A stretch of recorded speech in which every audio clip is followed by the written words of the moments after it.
Inicia a las 5 con Alberto Padilla. Un programa diseñado con el objetivo de llevarte diariamente un tema de actualidad, acompañado siempre de reconocidos editorialistas. De lunes a viernes a las 5 de la tarde por CRC 89.1 Radio. A las 5 con Alberto Padilla.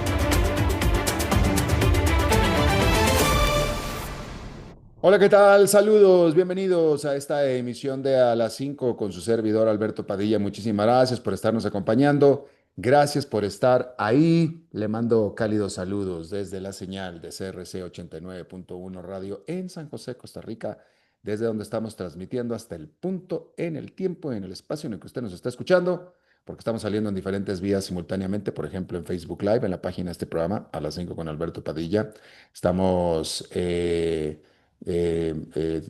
disponibles en el canal de YouTube de este programa también. Estamos en podcast, en las principales plataformas como Spotify, Apple Podcast, Google Podcast y otras 5 importantes más.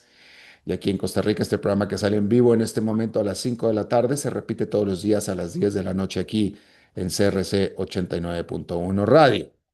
En esta ocasión me acompaña, tratando de controlar los incontrolables, el señor Eduardo Chavarría, y la producción general de este programa, siempre poderosa desde Colombia, a cargo del señor Mauricio Sandoval. Bien, vamos a comenzar hablando acerca de que este fue 1 de agosto, viernes, un terrible, terrorífico día para la democracia y la libertad en nuestro continente, y no estoy siendo dramático y mucho menos estoy exagerando.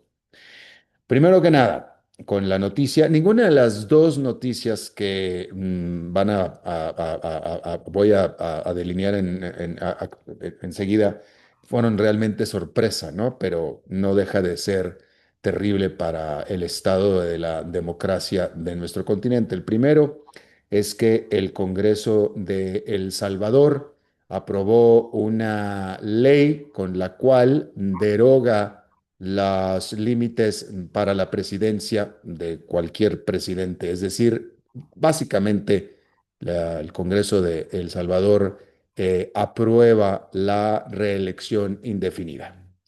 Obviamente para cualquier presidente. Obviamente para Nayib Bukele, que es el actual presidente. Entonces, este actual presidente y cualquiera que venga después puede permanecer en el puesto, puede repostularse indefinidamente cuantas veces quiera, en teoría, cuantas veces el pueblo lo quiera ahí, en teoría. No era una sorpresa, ya Nayib Bukele literalmente había roto la constitución para reelegirse, la rompió, la había roto, ya. El orden constitucional de El Salvador ya estaba roto con la decisión de reelegirse cuando la constitución claramente establecía y reiteraba, porque la constitución lo reiteraba, que no podía ser posible la reelección. Él, de todos modos, lo hizo. Desde ese momento se rompió el orden democrático, pero ahora ya lo plasmaron en esa constitución donde derogan esos estatutos donde se declaraba que no podía haber reelección, y ahora ya la constitución dice que sí puede haber reelección, con lo cual ya, ahora sí, Nayib Bukele ya puede quedarse en el poder básicamente hasta que él quiera. Claramente, obviamente, el órgano electoral, las autoridades electorales de El Salvador están totalmente copadas, están totalmente bajo el control del dedo pulgar de Nayib Bukele, por supuesto, claramente. De tal manera que se reafirma. Yo creo que esto yo creo que ya era, desde el momento en el que Nayib Bukele rompió la constitución para quedarse en el poder, desde ese momento ya se podía afirmar con toda seguridad que estábamos hablando y que estábamos frente a un dictador. Bueno, pero ahora ya se afirmó, ya se confirmó. Ahora sí, ya sin temor a equivocarnos, sin estar exagerando, ni mucho menos, es un dictador. Lo mismo que lo era Fidel Castro. Recuerde usted que en Cuba también había elecciones, ¿eh? O sea, En teoría, o sea, el cuento, la historieta, es que Fidel Castro permaneció en el poder el tiempo que permaneció en el poder porque los cubanos se lo podían y se lo pedían y se lo pedían en las elecciones. Lo mismo que va a suceder en El Salvador. ¿Sí? El pueblo le va a pedir que se quede hasta que ya le pida que ya se vaya. ¿Sí? Ahora, hay que recordar una cosa. Hay que recordar una cosa. Todos los dictadores de América Latina en un principio fueron uno, ganaron el poder democráticamente, uno, por tanto, ganaron el poder popularmente, por tanto, eran populares. Bueno, Fidel Castro no, ¿verdad? Augusto Pinochet tampoco. Pero el punto sí es que todos los dictadores de América Latina en un principio fueron muy populares. Todos. Y todos los dictadores de América Latina han terminado en desastres sociales. Todos. Ahí está Daniel Ortega. Daniel Ortega accedió al poder de manera democrática, en un principio obviamente envuelto en popularidad. Que digan los nicaragüenses si quieren a Daniel Ortega en el poder. Hugo Chávez, la misma historia, que en paz descanse, pero dejó a un encargado, a Nicolás Maduro, y lo mismo en Cuba. ¿Sí? Hay quien le dio la bienvenida a Pinochet cuando hizo el golpe de Estado. Hay quien le dio la bienvenida. Hay todavía quien lo extraña, pero yo creo que es consenso de las tragedias sociales que causó Augusto Pinochet. Dejó una economía bastante sólida, pero envuelta en una tragedia social, tanto que el tipo se tuvo que ir. O sea, finalmente se cansó de estar luchando contra su propio pueblo y se fue, y por eso entregó el poder al final. Pero ninguna dictadura en América Latina termina bien, ninguna. Y los salvadoreños, como dice la historia, claramente, los salvadoreños en este momento apoyan efectivamente a Nayib Bukele. Nadie niega las cosas positivas que ha traído Nayib Bukele en términos de paz, pacificación y tranquilidad en general al pueblo salvadoreño. Nadie lo niega. Sin embargo, este júbilo y este apoyo y esta popularidad que hoy tiene Nayib Bukele, los salvadoreños van a aprender y van a vivir para arrepentirse, como lo ha hecho la historia, lo ha señalado la historia reiteradamente, siempre, constantemente. Y sabes, y lo más triste de todo, lo más triste de todo, es que si no se van a arrepentir estos salvadoreños de ahora, lo van a venir a pagar los del futuro, los hijos de los de ahora. ¿Sí? Que esos pobres no se van a arrepentir porque ellos no habrán sabido qué fue lo que pasó, simplemente sabrán que nacieron bajo y tienen un régimen dictatorial y que ya no lo quieren más y que fue electo por sus padres. Pero de que la dictadura, que no régimen, de que la dictadura de Nayib Bukele va a terminar igual de mal como terminan todas las dictaduras en la historia de América Latina, eso créalo que así va a suceder. Así va a suceder. Así es que los salvadoreños va a llegar un momento en el que van a decir ya no más Nayib Bukele, por razones simplemente, así son, pues así es la historia, ¿no? Así es la historia. Recientemente, Nayib Bukele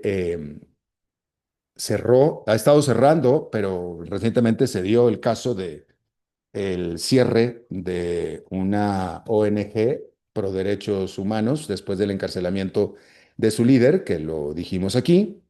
Eh, entonces ya Nayib Bukele, como sucede con las dictaduras, tiene por enemigos, en este caso, los pandilleros, ¿verdad? Era por lo cual accedió al poder con sus promesas de pacificar al país, de tranquilizar al país, cosa que era lo que querían los salvadoreños, eso lo cumplió, pero de pasada también se llevó consigo la libertad de expresión, se llevó consigo y básicamente equipara en su persecución a los pandilleros, a los periodistas y a los activistas pro derechos humanos.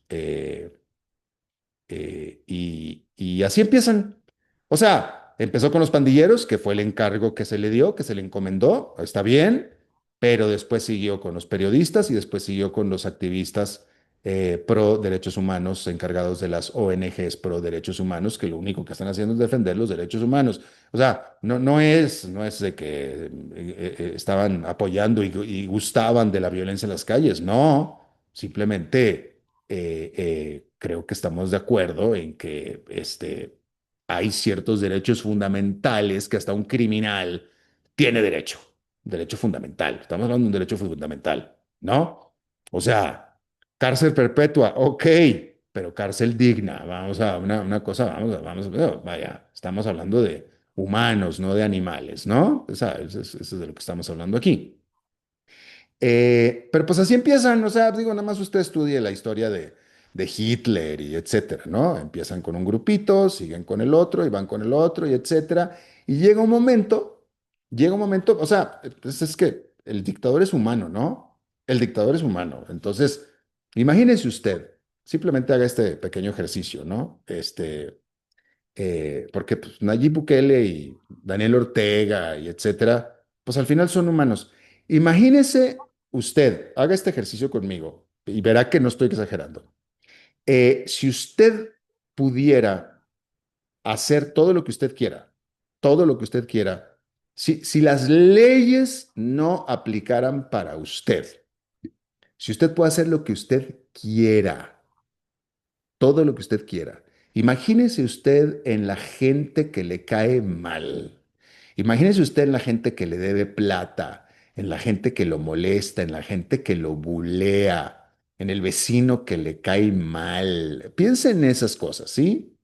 O sea, las razones por las cuales usted no hace nada en contra de ellos es porque muy probablemente usted, pues digo, en el fondo es porque pues usted no puede, porque si lo hiciera se metería en problemas legales.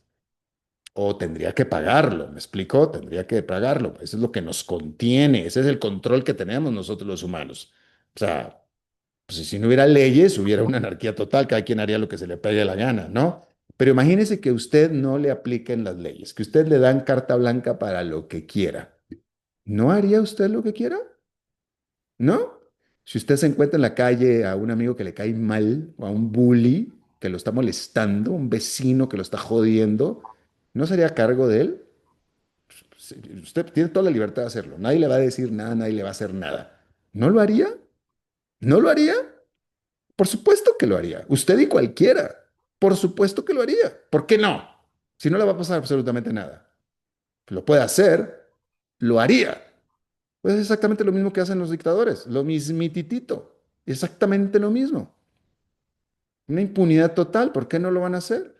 Si puedo meter a la cárcel a pandilleros, puedo meter a la cárcel a periodistas, puedo meter a activistas, puedo meter a la cárcel a quien yo quiera. Y eso es lo que terminan haciendo. Es que justamente es lo que terminan haciendo. Y así es como se desgastan las dictaduras. Y eso es lo que va a pasar con El Salvador y los salvadoreños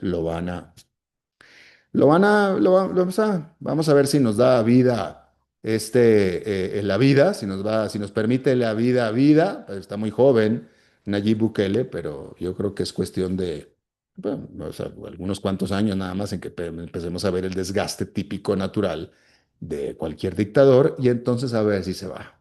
Entonces a ver si ahí sí se va. Y lo más seguro es que no se va a ir, ¿va? Bien, eso es por un lado.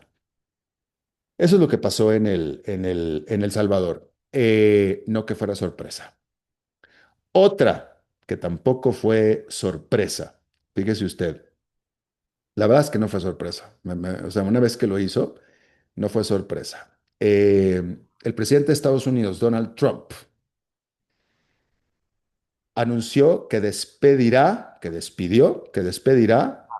a la directora, a quien lidera al Buró de Estadísticas Laborales de los Estados Unidos. Ella se llama Erika McEntarfer, ¿sí? Y decidió que la despidió.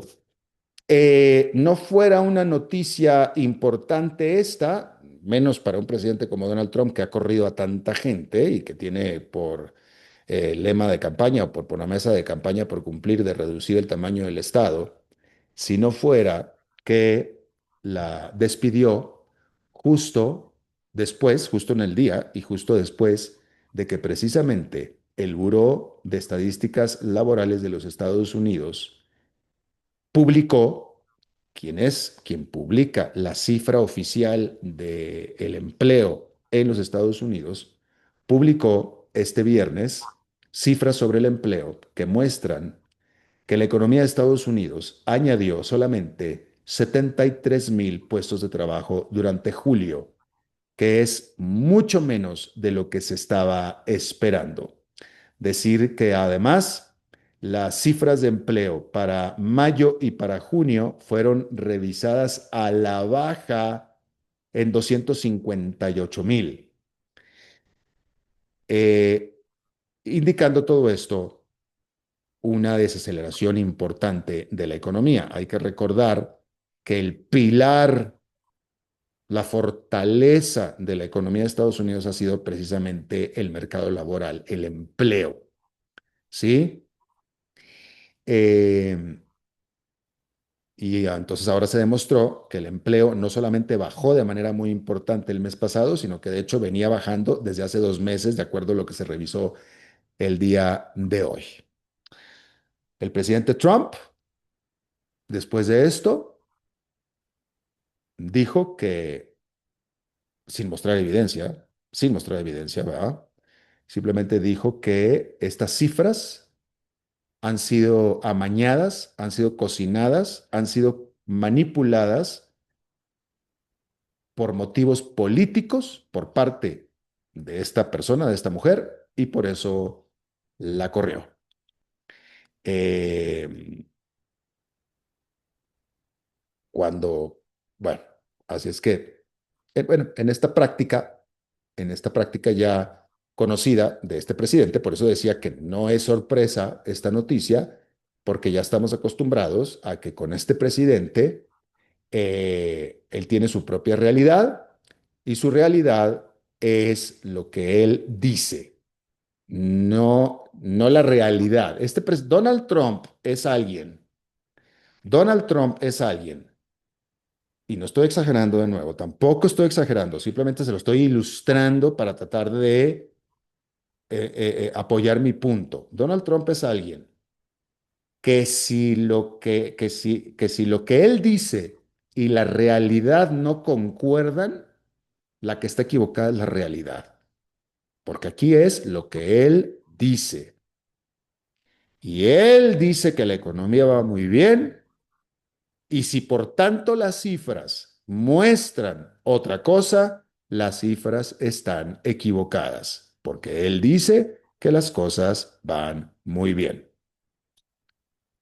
El consenso del mercado era el consenso de que la economía iba a mostrar un crecimiento o que iba a crear 110,000 puestos de trabajo. 100,000, discúlpeme, 100,000 puestos de trabajo, ¿sí? 100,000. Eh, que era un decrecimiento con respecto a lo que, decrecimiento.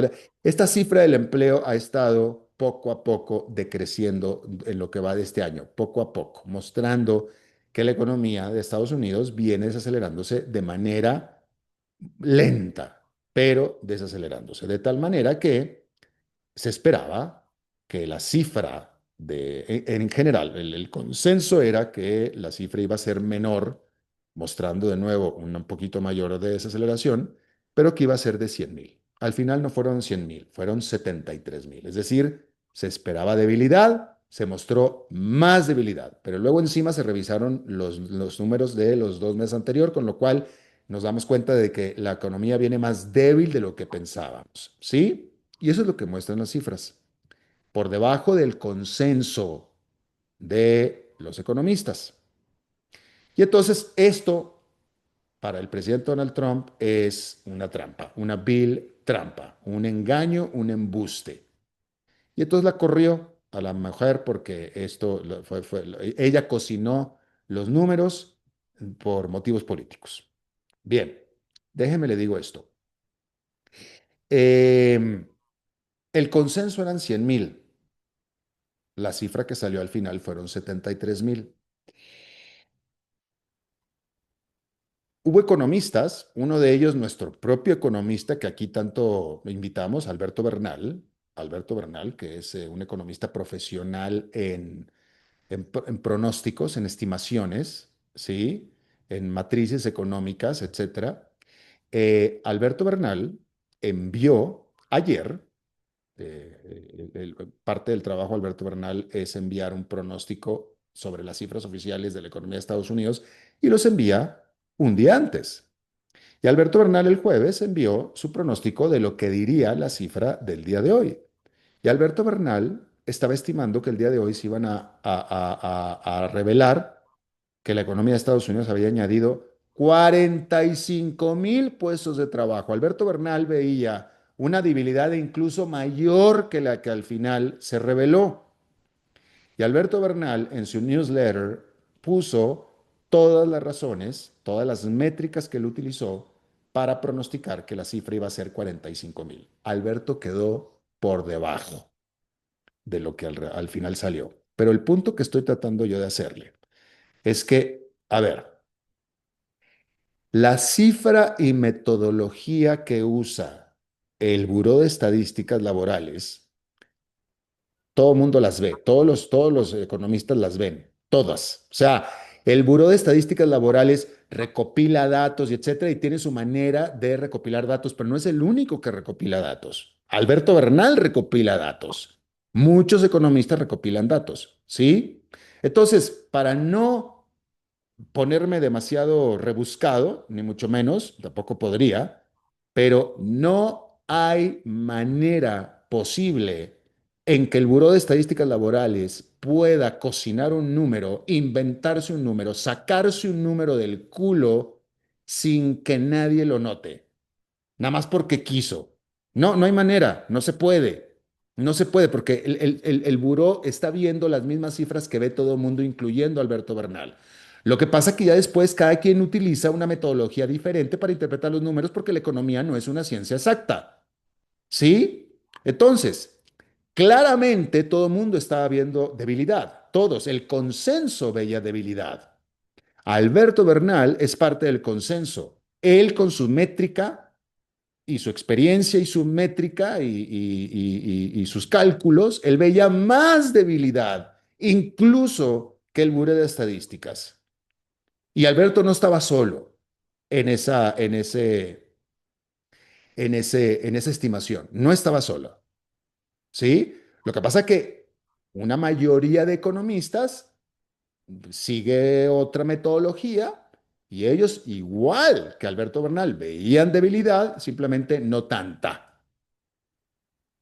Pero una cosa que sí le digo es, no hay, o sea, por favor no caiga en el cuento de la gente que sigue a Donald Trump. Por favor, no caiga. Porque lo único, o sea, la gran tristeza, que eso es lo que a mí me da, la gran tristeza de la gente que cae en estas patrañas de Donald Trump y que le creen, o sea, es decir, que le creen, es que demuestran un nivel de ignorancia que da pena, da lástima. O sea, me siento humilde, la verdad, da lástima. ¿Sí? O sea, no puede ser posible. O sea, porque como le estoy diciendo aquí, o sea, simplemente como yo lo estoy diciendo aquí, no hay manera en que el Buró de Estadísticas Laborales pueda cocinar los números. No hay manera sin que nadie se dé cuenta. Sin que nadie se dé cuenta y que diga, oye, esta tipa está mal. Pues, ¿qué onda? Pues, ¿qué es esto? No hay manera. No hay manera. O sea, simplemente no se puede. No, sería imposible. Y acá solamente Donald Trump y gente que apoya a Donald Trump, que no son economistas y mucho menos economistas especializados y respetados, ven lo mismo que ve esta gente. O sea, no. Y entonces, de nuevo, estamos ante un régimen. claramente, que lleva nada más 5 meses en el poder, en el cual aquí se informa y se dice lo que yo digo, porque la realidad es la que yo digo. Antes la realidad era la verdad. Hoy la verdad ya no es la realidad. Hoy la realidad es la que yo digo. Y eso es lo que está sucediendo hoy en Estados Unidos con este presidente que apenas lleva 5 meses en el poder. Y el gran problema, todo esto desgasta.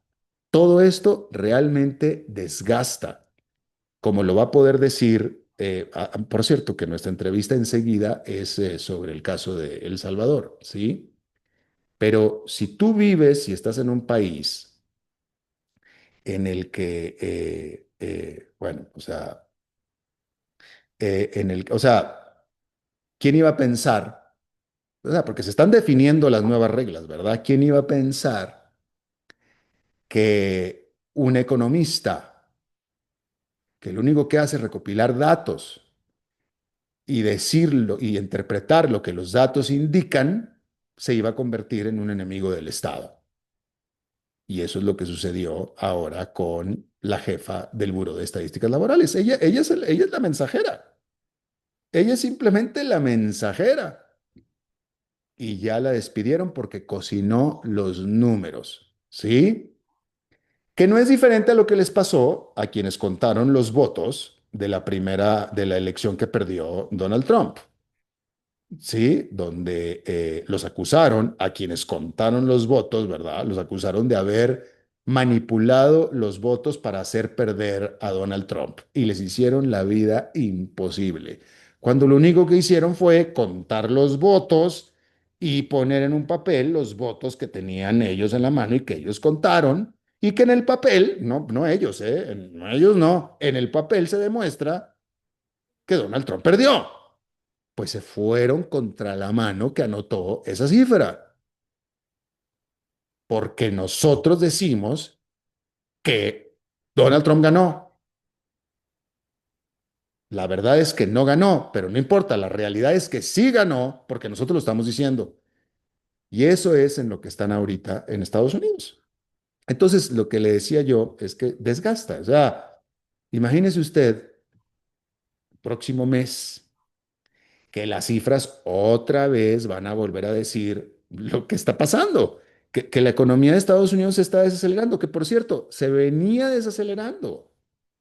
Y es normal que se esté desacelerando después del periodo tan extenso de crecimiento que tuvo. Es normal, era esperado. Es más, si usted es seguidor asiduo de nosotros, no me dejará mentir que aquí venimos cantando una desaceleración de la economía de Estados Unidos desde hace 2 años, la cual no se daba. Y no se daba, y no se daba, y no se daba, y no se daba. Bueno, ya por fin se está dando porque se tenía que dar. Ahora, hay muchos elementos que indican que se está acelerando por las políticas económicas de este presidente, las cuales él dice que deberían, que sus políticas económicas, al contrario, generan crecimiento. No, no están generando crecimiento, y están las cifras. No, pero es que él dice que sí, y entonces es sí. Entonces, ahí le encargo yo a usted el próximo mes que vuelvan a salir las cifras negativas, a ver quién va a tener las pelotas de informarlo y de decirlo ante acciones como estas.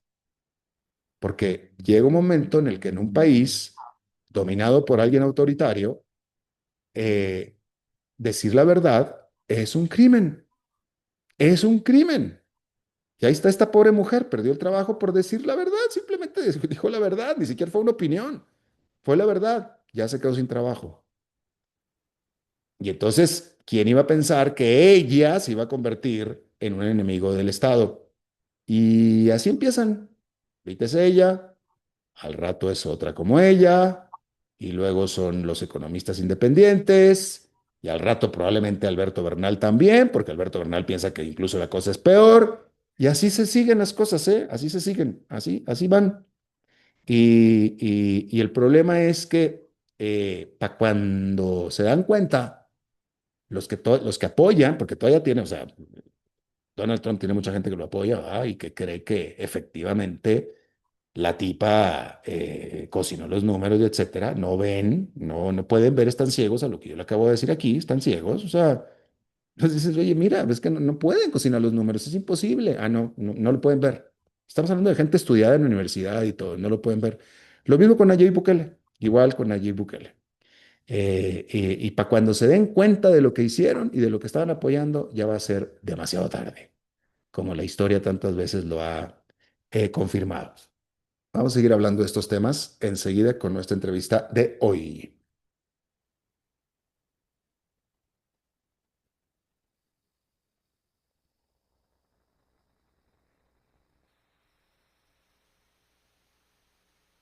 CRC 89.1. CRC Radio 89.1. CRC Radio. Contenido y compañía. La fe es una fuerza que nos motiva, nos da esperanza, nos ayuda cuando llegan retos a nuestra vida y necesitamos un soporte para no caer y seguir adelante. La tradición nos une como país y construye historias de generación en generación. Por eso este 2 de agosto, si vivís la tradición de la romería, hacelo con fe y respeto, pero ante todo, recordá el mensaje de amor, humildad y paz que ha traído la negrita a nuestra patria. 2 de agosto, Día de la Virgen de los Ángeles, cadena radial costarricense. Escrito está, Fidel Castro comenzó cerrando la radio de Cuba, los sandinistas comenzaron cerrando la radio de Nicaragua y Hugo Chávez comenzó cerrando la radio de Venezuela.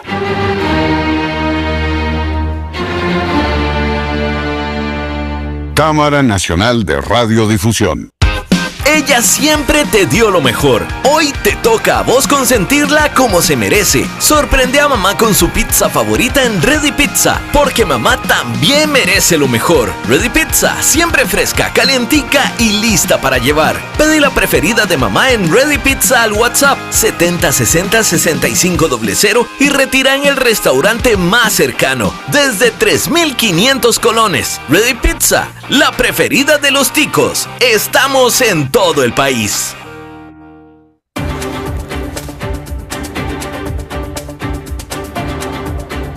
A las 5 con Alberto Padilla, por CRC 89.1 Radio.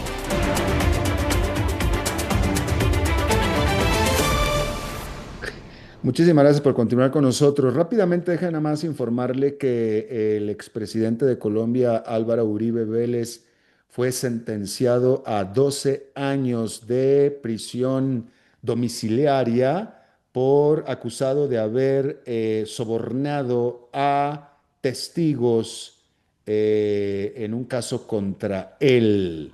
Asimismo, Álvaro Uribe tiene prohibido correr por un puesto de elección popular por 8 años.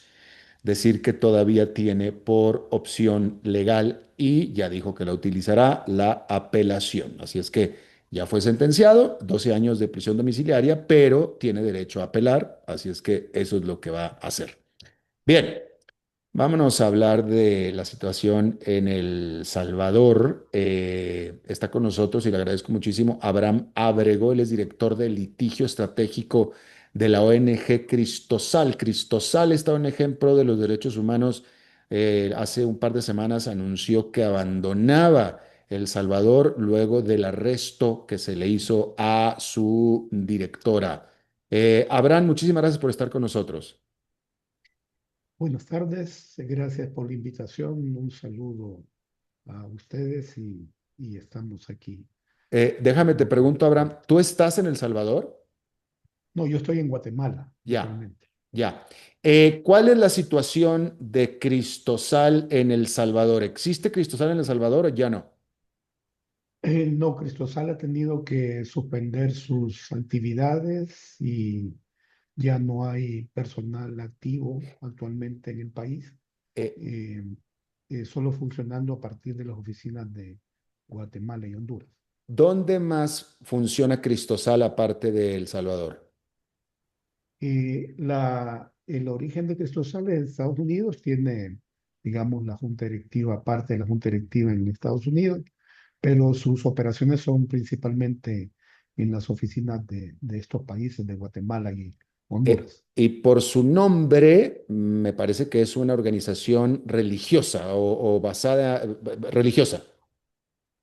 Lo que pasó es que la fundación fue fundada en 2000 por eh, la Iglesia Anglicana. Entonces, Anglicana. los fundadores eran anglicanos, entonces creo que el nombre deriva de eso, ¿verdad? De la cuestión de Cristo y su sede original en El Salvador, y luego se extendió a Guatemala y Honduras. Los problemas que tuvo Cristosal, la ONG en El Salvador, ¿son problemas normales que tiene Cristosal también en otros países? ¿Es normal que Cristosal esté envuelta en este tipo de controversias y de problemas?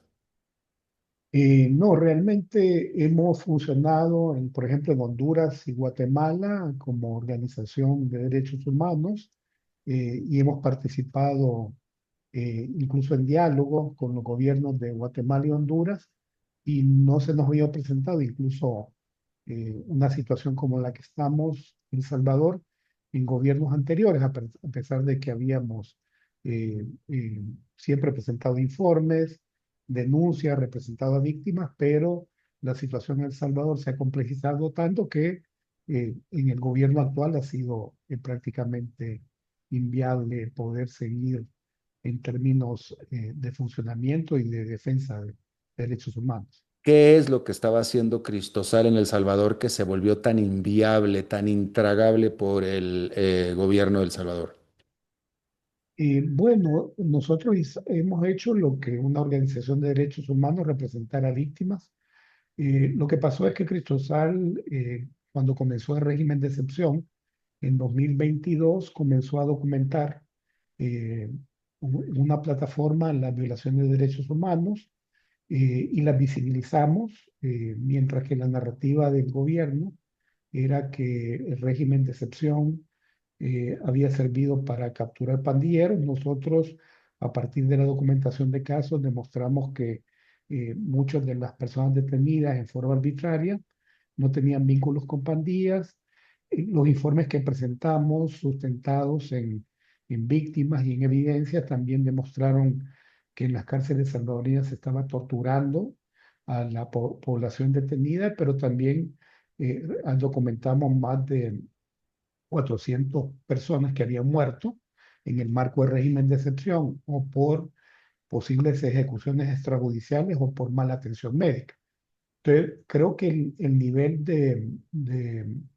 eh, de publicidad a nivel nacional e internacional que generaron nuestros informes, creo que le sentó mal al régimen del gobierno actual, que no es tolerante, digamos, a la crítica o a reconocer violaciones de derechos humanos. Pero dinos tú qué tan poderosos pudieron haber sido la labor y los informes de Cristosal, porque desde fuera, desde acá afuera, todo lo que se oye es acerca del tremendo éxito de Nayib Bukele en términos de seguridad en El Salvador, la popularidad tremenda de Nayib Bukele. Nayib Bukele es uno de los personajes más admirados en América Latina en este momento. Nadie habla de las violaciones de derechos humanos presuntas que suceden en El Salvador. Es decir, de lo que ustedes hayan documentado, nadie habla de eso. Nadie, realmente nadie habla, nadie se fija. Y, eh, y pareciera, por tanto, que poco daño, poca molestia debería de generarle a Nayib Bukele un informe como los de Cristosal. Y sin embargo, se los generaba. Y la pregunta es ¿por qué? Si hay alguien popular y solidificado en el poder actualmente, es Nayib Bukele. ¿Cuál era la molestia con ustedes? Yo creo que esa es la narrativa oficial que la ha vendido, ¿verdad? Pero eso no es cierto. O sea, si no fuera sensible a la comunidad internacional, hay una serie de resoluciones, incluso la Comisión Interamericana de Derechos Humanos, en su informe sobre régimen de excepción, recogió muchos de los informes de Cristosal, señalando las violaciones de derechos humanos. Y si bien el gobierno de Bukele es popular, bueno, han sido otros dictadores, han tenido mucha popularidad, y eso no quiere decir que tengan legitimidad. ha ido perdiendo credibilidad en ese sentido, ¿verdad? No es que sea la popularidad venga necesariamente en que él sea democrático. De hecho, una de las últimas encuestas, un dato revelador es que si bien tiene una alta popularidad, más del 60% tiene miedo a opinar en contra del gobierno. Entonces, estamos hablando de un régimen que acalla a la gente a partir del terror, del régimen de excepción, de las detenciones. Entonces, en ese sistema que alguien salga criticando o señalando la violación de derechos humanos es incómodo, y por eso ha tenido que ir deteniendo a nuestra compañera Ruth López, abogados, activistas, a periodistas que los ha obligado al exilio, ¿no? Yo creo que por eso es, pero digamos, lo que se ve de afuera no necesariamente es la realidad. Em, a la directora de Cristosal en El Salvador la encarcelaron. Pregunta, ¿sigue todavía presa? ¿Ella es ciudadana salvadoreña? Sí, Ruth es ciudadana salvadoreña, ella está todavía en detención en el ¿De, marco de la investigación, entonces de qué la acusaron? ¿Cuál fue su crimen? realmente no ha cometido ningún crimen, No, es no, una... suponemos que no, pero el gobierno de qué la sí. acusó. Originalmente la había acusado de peculado, que es como administración fraudulenta de fondos. Ella fue funcionaria en algún momento en el Tribunal Supremo Electoral, Mm. pero luego cuando ella presenta la acusación al tribunal, le cambió el tipo y ahora la acusa de enriquecimiento ilícito. ¿De qué, perdón? Enriquecimiento ilícito. Ya, ya, ya. Em, ¿Y cuál es la denuncia principal de Cristosal en El Salvador? Pregunta, ¿es la manera en la que tratan en las cárceles a los criminales o que en las cárceles hay mucha gente que no son criminal? Y nuestro señalamiento, no solo de nosotros, sino de organizaciones, no es solo el marco de violaciones del régimen, sino que el deterioro de la institucionalidad democrática. Por ejemplo, en 2021, la Asamblea Legislativa, tenía mayoría del partido del gobierno, excluyó a los magistrados de la Sala de lo Constitucional legítimos y al fiscal general. Y luego, a partir de reformas, cooptó el órgano judicial y ha ido cooptando todas las instituciones de control. Entonces, actualmente en El Salvador no tenemos ninguna institución que garantice los derechos de los salvadoreños. Entonces, nuestra demanda es por violaciones a la institucionalidad democrática. En el marco del régimen, sí, lo que hemos señalado es que ha habido torturas, eh, ha habido muertes y el Estado no ha investigado, no hay ninguna sola investigación abierta por esos casos que se han presentado, hay una situación de negación.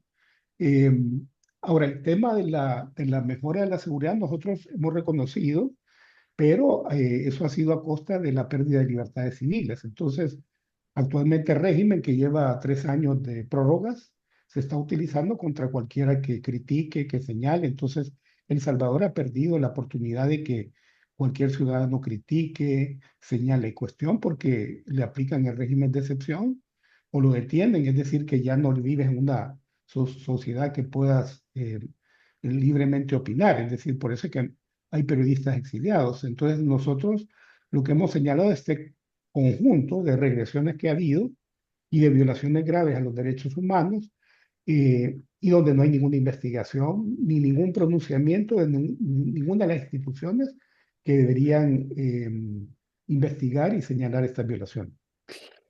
¿Cuántas otras organismos como Cristosal han vivido lo mismo que Cristosal? Hablo de ONGs, pero también de periodistas, comentaristas, etcétera. En el caso de periodistas, hay eh, al parecer, más de 60 periodistas en el exilio.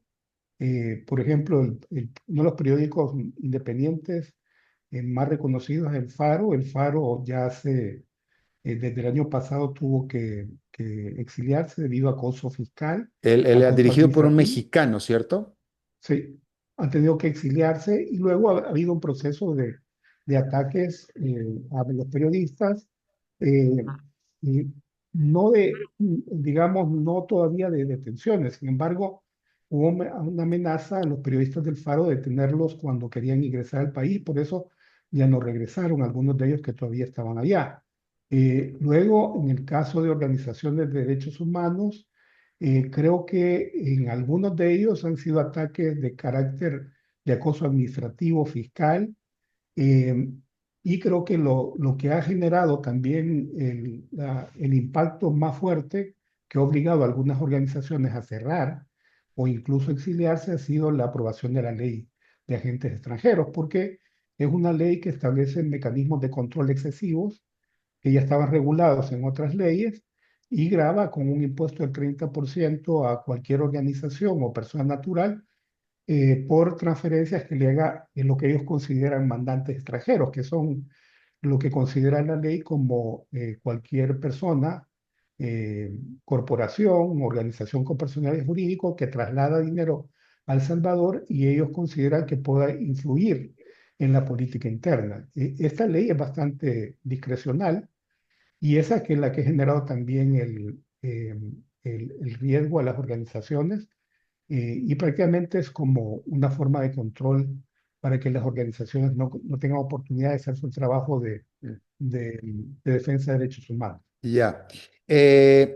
Dame, Eduardo Chavarría, por favor, estoy pidiéndote una información que necesito, si me puedes responder, Eduardo Chavarría. Abraham, déjame te hago una última pregunta. Tú que operas en diferentes países de Centroamérica, déjame te pregunto. ¿Tú crees, o sea, tú acabas de decir, creo que dijiste que es innegable la pacificación que ha traído Nayib Bukele a El Salvador? Y yo creo que los salvadoreños le agradecen esa parte, que antes Salvador era muy violento, ahora ya no es tan violento. Creo que lo dijiste hace un momento. Déjame te pregunto, tú que operas en varios países, ¿tú crees que es posible alcanzar ese nivel de pacificación sin cometer los abusos que ustedes denuncian? ¿O es que acaso hay que cometer estos abusos para poder pacificar a un país?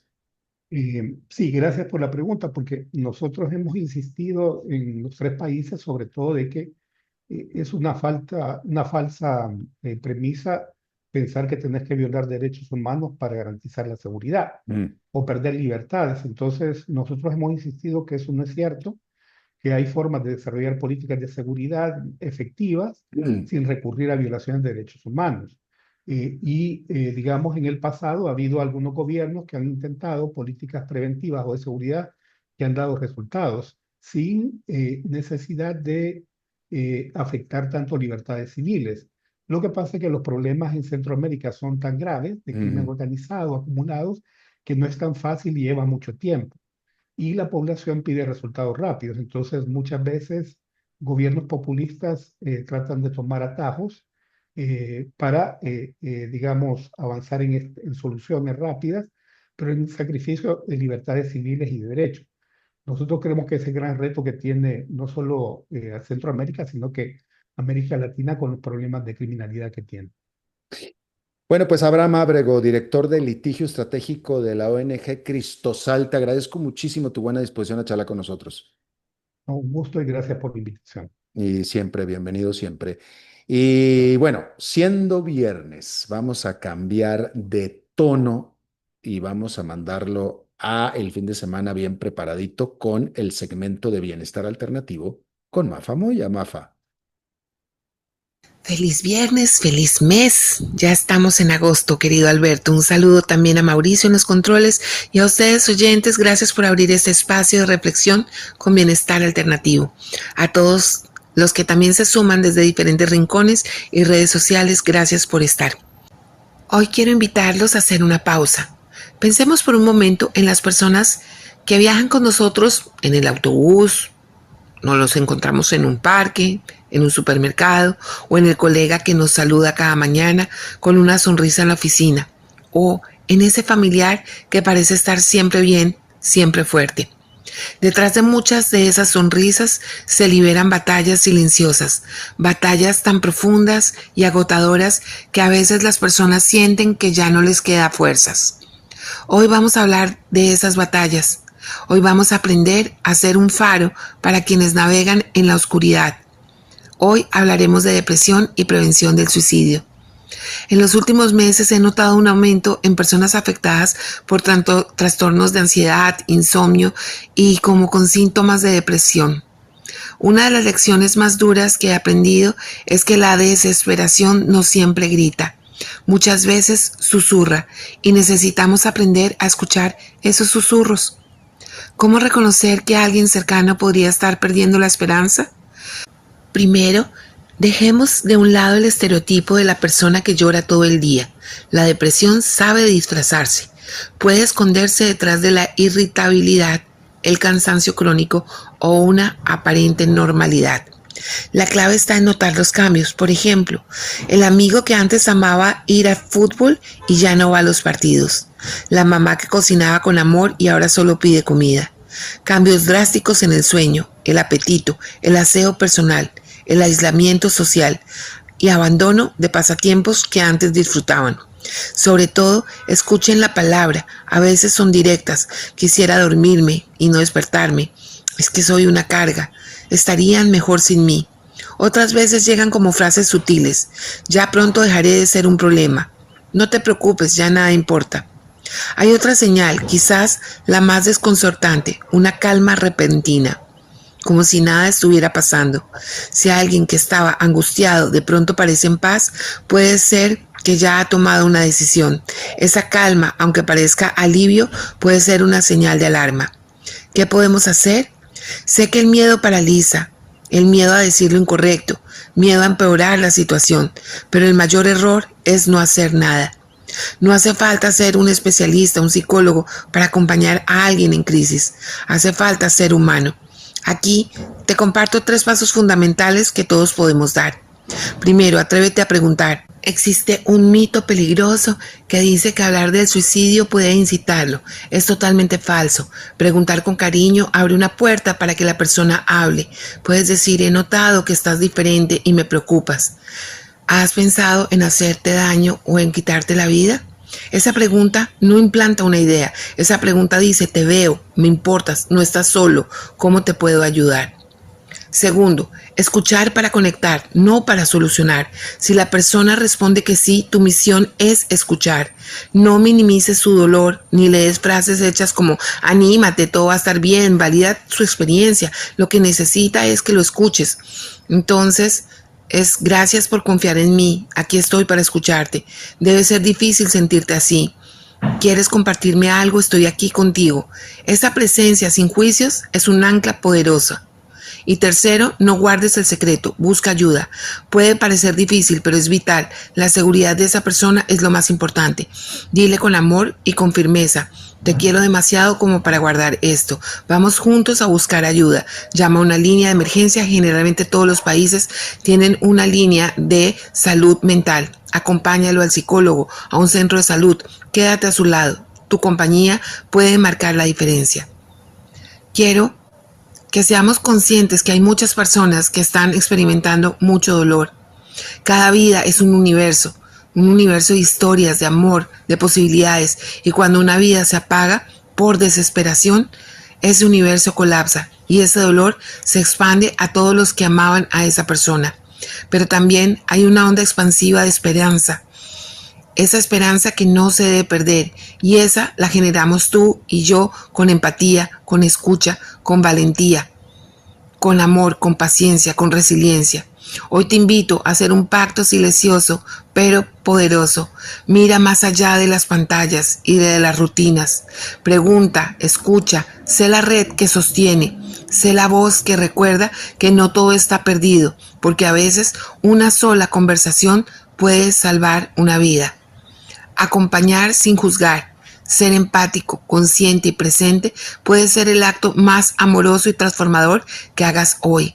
Y como siempre digo, no hay oscuridad tan profunda que no pueda ser alcanzada por una chispa de humanidad. que este fin de semana observes cómo está tu gente. Haz un chequeo. ¿A quién has notado triste, ausente, deprimido? Y sé la luz para esas personas.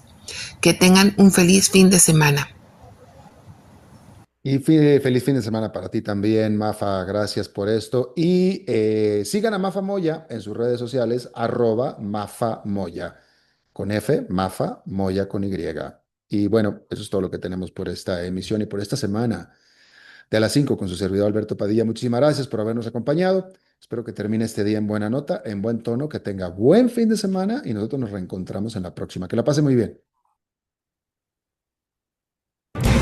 A las 5 con Alberto Padilla fue traído a ustedes por Transcomer, puesto de bolsa de comercio. Construyamos juntos su futuro. Somos expertos en eso.